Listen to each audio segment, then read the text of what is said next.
The headline that caught our attention this morning was simple: the American electric vehicle has been crushed, and the question swirling around it is whether this will take the US auto industry with it. The story dives into a headlong journey that began 2 years ago, when a brand new electric SUV that hadn't even entered production began to loom over the industry's future.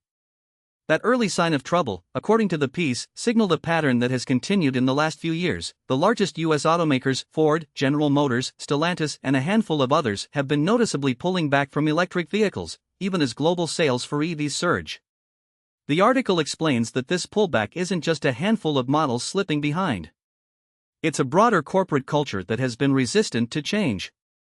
Decision-makers pressed on internal combustion engine incentives, heavy trucks and SUVs that have driven U.S. car sales for decades.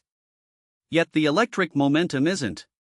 Global sales are booming, with Europe and China taking the lead, and consumers across the world are piling into EVs in record numbers.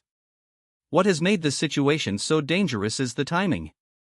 In 2022, the U.S. government rolled out a 2-year, $30 billion infrastructure plan that includes incentives for owning EVs and an almost imperceptible shift toward electric power. By contrast, the U.S. automakers that have made it a clear priority to begin the next chapter of EV development have canceled or delayed new electric production lines.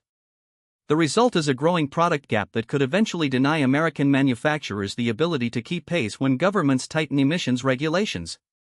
The piece also highlights the government's written threat, implemented through new carbon tax rates, fuel efficiency agendas, and the looming possibility of tariffs on imported EVs. Those penalties could make the already expensive transition to electric drivetrains even more difficult. In short, the article argues, a combination of institutional inertia, the shadow of global supply chain pressure, and the looming political agenda has set the stage for an industry in crisis. If the U.S. continues to delay, the industry faces two main risks. First, it could become dependent on imported battery components and more fragile supply chains, undermining national sovereignty. Second, it could lose the competitive edge that other nations have built around EV infrastructure and design, threatening any future role in a truly global electric market. So what does this mean for the average driver? Far fewer electric options could mean higher prices, fewer models, and basically a default back to internal combustion engines.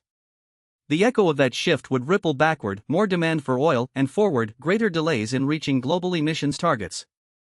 In addition, the article cites a handful of analysts and academics who suggest that this pause is temporary, not 253.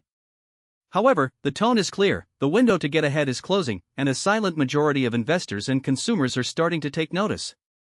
To close, this is a familiar pattern we've seen in other American industries, a legacy disposition that prioritizes comfort over risk. We can't say where the next twist is, that's not the job of a podcast.